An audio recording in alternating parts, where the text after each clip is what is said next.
কংগ্রেসের নেতৃত্ব তথা যারা আজকে এখানে নতুন করে জয়েন করছেন আমাদের হাতকে শক্ত করার জন্য, তাদের সকলকে আমার সম্মান এবং আমি খুব গর্বিত। শুরু করেছে আমার জ্যাঠার সাথে, আমার বাবার সাথে, এটা আমার জন্য গর্বের ব্যাপার এবং আমি খুব বেশি ধন্যবাদ যে আপনারা এত বছর ধরে আমাদের সাথে আছেন, আমাদেরকে শক্তি দিয়েছেন এবং আমাদেরকে আপনাদের হয়ে কথা বলার অধিকার দিয়েছেন। দেখুন, এখন ভারতবর্ষে যে বিভাজনের রাজনীতি চলছে, সে রাজনীতি এই এলাকাতে কেন এসে শেষ হয়ে যায়, কে আছে?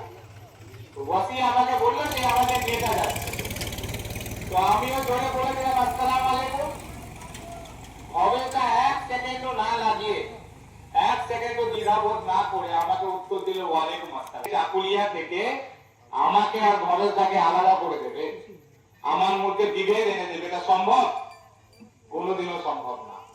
আমি এটার জন্য গর্বিত। আজকে আমার বুক ভিতর থেকে এত শক্তি পেয়েছে না, যেখানে অন্য জায়গায় মানুষ একে অপরকে মারছে, আমি জয় শ্রীরামও বলতে রাজি আছি ও আসসালাম আলাইকুম বলতে রাজি আছে। এটা একটা উদাহরণ।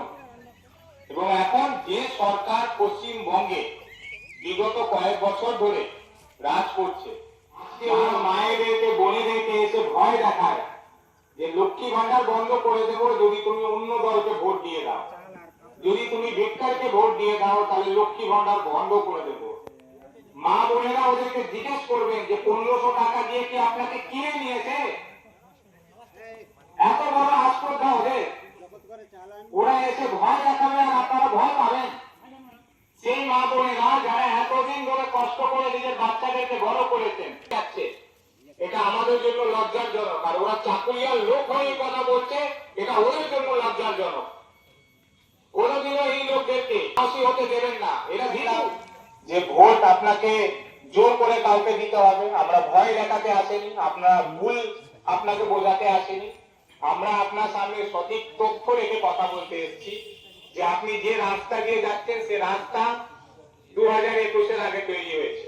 আপনি যে স্কুলে নিজের বাচ্চাকে পাঠাচ্ছেন সেই স্কুল 2021-এর আগে তৈরি হয়েছে। আপনি যে শিক্ষা স্বাস্থ্য কেন্দ্রে যাচ্ছেন নিজের ন্যূনতম স্বাস্থ্য নেওয়ার জন্য, সে স্বাস্থ্য কেন্দ্র 2021-এর আগে এসছে। আর এরা বারবার আপনাকে শোনাবে যে 44 বছরে কিছু হয়নি।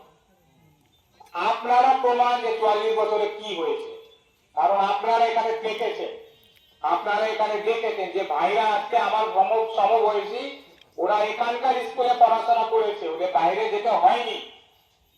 আমার বয়সী যে ভাইরা আছে তারা এখানে যখন শিক্ষা নিয়েছে, সে শিক্ষা নিতে গিয়ে স্কুলে যেতে গিয়ে যে রাস্তা দিয়ে গেছে, সে রাস্তা তৈরি হতে ওরা দেখেছে, যে ব্রিজ পার করে গেছে সে ব্রিজ তৈরি হতে ওরা দেখেছে।